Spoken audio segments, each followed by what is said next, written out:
आपने वहां बैंक में लोन लिया, या एक कमेटी बनाई गई थी जो आप लोगों की तरफ से, कमेटी वाला सूद अभी आएंगे इंशाल्लाह, कि एक कमेटी बनाई गई और उसके बाद उनसे लोन लिया और पूरी जिंदगी अदा करते करते और फिर ये हिस्सा आपका, लोग विरासत में माल छोड़ते हैं, आपने विरासत में कर्जा छोड़ दिया और वालिदैन आपके जो बच्चे हैं पूरी जिंदगी जब तक वो अदा करते रहे आपको कोसते रहे और आपको गालियां देते रहे, चूंकि आपका काम 1 लाख से नहीं था, 10,000 का आपका काम था। चूंकि अल्लाह ताला ने कहा कि जितनी जरूरत है उतना मैं दूंगा तुम्हें और उसके लिए रास्ते में हमवार करूंगा। फअम्मा मन आता वत्तका वसद्दक़ बिल हुस्ना फसनुयस्सिरुहु लिल युस्रा, हम उसके लिए रास्ता आसान करेंगे। आपकी जो जरूरत है अल्लाह ताला आपके लिए वो रास्ता आसान करेगा, ये उसका वादा है।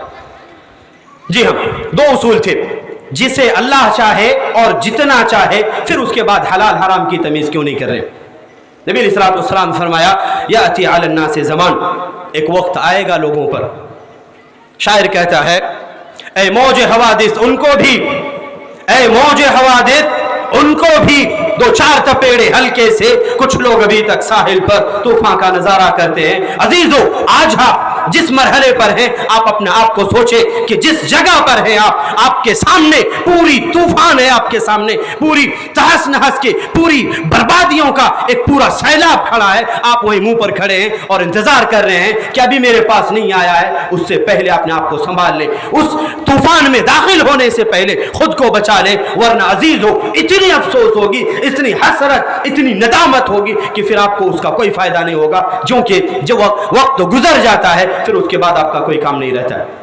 अल्लाह ताला ने फरमाया कि दुनिया के ये उसूल थे, जो ज़रूरतें थी तुम्हारी, हमने तुम्हारे लिए रास्ते हमवार किए। इसके साथ में अल्लाह ने हलाल रास्ता रखा और हराम, दोनों रास्ते अल्लाह ने बयान कर दिए और फरमाया इन्ना हदैनाहु सबीला इम्मा शाकिरन व इम्मा कफूरा, चाहे हलाल रास्ता इख्तियार करें, हराम रास्ता इख्तियार करें, दोनों आपके सामने रख दिए गए।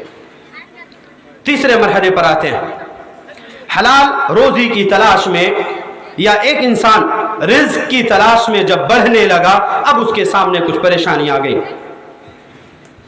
रिज़्क की तलाश में जब एक इंसान आगे बढ़ा, तब उसकी परेशानियां बढ़ने लगी, चूंकि वो सोचने लगा कि ज़रूरतें मेरी इससे ज़्यादा हैं, इतने से नहीं होने लगेंगी। तब एक इंसान हलाल रास्ता छोड़कर हराम रास्ते की तरफ आगे बढ़ता है और परेशानी मज़ीद बढ़ती है, चूंकि अगर हलाल रास्ता इख्तियार करते अल्लाह ताला की तरफ से बढ़कर उसकी रहमत और उसकी आसानी आपको हासिल होती, लेकिन आपने वो रास्ता चेंज किया। अल्लाह ताला ने फरमाया या अय्युहल्लज़ीना आमनुत्तक़ुल्लाह वज़रू मा बक़िया मिनर रिबा, सूद की जो किस्में हैं, फिलहाल जो मौजू था इख्तिसार के साथ इतना समझें कि सूद की कई शक्लें हैं, सूद की बहुत सारी शक्लें। सूद एक किस्म का नाजायज रास्ता है, असल शॉर्टकट में कह सकते हैं कि सूद हलाल रास्ता छोड़कर हराम रास्ते का एक तरीका है, जिस रास्ते पर एक इंसान अपने रिज़्क की तलाश में हलाल रास्ता छोड़कर हराम रास्ता इख्तियार करता है। नबी अलैहिस्सलातु वस्सलाम ने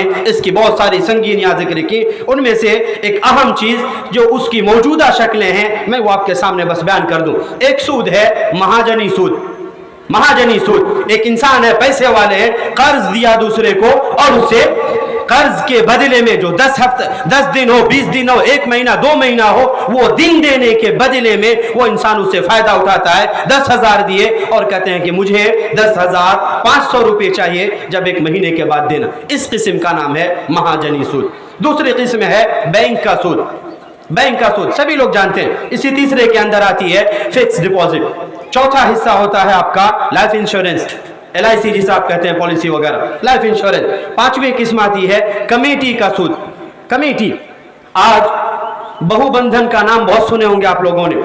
ये वबा है, एक जहर है जो करीब करीब हर घर में पहुंच चुका है। बस 1 मिनट माजरत के साथ रखना, 1 मिनट, कि ये जो शक्ल है, हुर्मत उसकी अपनी जगह मौजूद है। सूद की जो भी शक्ल हो, चाहे आप नाम बदल दे, शक्ल बदल दे, लेकिन चीज चूंकि एक ही है और उस इल्लत पर हुक्म लगता है, वो हराम है, इसमें कोई हरज नहीं। हराम है वो हराम, चाहे दुनिया का पूरा ममलका, पूरा दुनिया मिलकर के अगर कह दे कि ये शक्ल हलाल है, वो हलाल नहीं हो सकती है, क्योंकि हलाल जिसे अल्लाह हलाल कहे और हराम जिसे अल्लाह हराम कहे।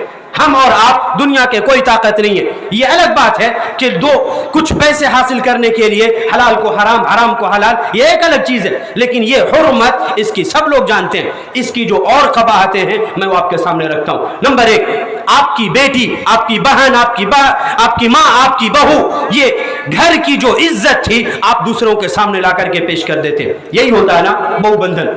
आपके घर की इज्जत बाहर आती है और बाहर जाने के बाद आपने अपनी इज्जत खुद नीलाम कर दी। और वो इंसान जो अपनी बहन, बेटी या माँ, बहू को भेज करके जो कुछ पैसे हासिल करता है वो शर्म से डूब क्यों नहीं जाता, मर क्यों नहीं जाता, वो सुसाइड क्यों नहीं कर लिया कि उसने कैसे गवारा कर लिया कि उसकी बेटी उसका चेहरा बने, उसका मोहरा बने और उसकी कमाई एक इंसान अपने पेट भरे। उस इंसान को मर जाना चाहिए। जिल्लत और रुसवाई, दयूसियत की भी एक हद होती है। आपने अपनी बेटी को मोहरा बना करके अपने सामने रखा और 2-4 रुपए के लिए अपनी बेटी की इज्जत, अपने घर की इज्जत, अपने दीन की इज्जत, जो आपका मकाम था, आपने एक झटके में खत्म कर दिया। असल में ये परेशानी वहीं से आई है कि अल्लाह ताला ने जो आपका हिस्सा रखा है आप उस पर राजी नहीं है, आप उस पर राजी नहीं हैं। वरना हकीकत तो यह है कि उसके जरिए से, उसके बगैर भी आपका काम हो सकता था। फिर किसी और मौके पर इंशाअल्लाह अल्लाह ताला से दुआ करें इलाही आमीन हम तमाम लोगों को हमारी जो मसाइल हैं अव्वलन हमें उनसे दीन के साथ मोहब्बत करें, उसे समझें और उनके मुताबिक अमल करें। अल्लाह ताला हमें तौफीक अता फरमाए। आमीन। क़ुलू क़ौली हाज़ा व अस्तग़फ़िरुल्लाह ली व लकुम व लिसाइरिल मुस्लिमीन वस्तग़फ़िरूहु मिन कुल्लि ज़ंब इन्नहु हुवल गफ़ूरुर रहीम व सल्लल्लाहु व सल्लम अला नबिय्यिना मुहम्मद। अस्सलामु अलैकुम। আসসালামু আলাইকুম রহমতুল্লাহ বারাকাতুহু। আমাদের স্কলার অনুযায়ী এবং যোগ্যতম সকল যে বক্তারা এসছেন সেই অনুযায়ী আমরা সময় দিতে পারছি না। আর জামিয়াতের যে আপনার প্রোগ্রামগুলো হয় তেমনও অল্প সময়ের মধ্যে হয়। কেন অল্প সময়ের মধ্যে আলোচনা ভালো করার জন্যই সময়টা অল্প করে বেঁধে দেওয়ানো হয়। যাই হোক, শায়েখকে জাযাকাল্লাহ তাআলা এবং এরপরে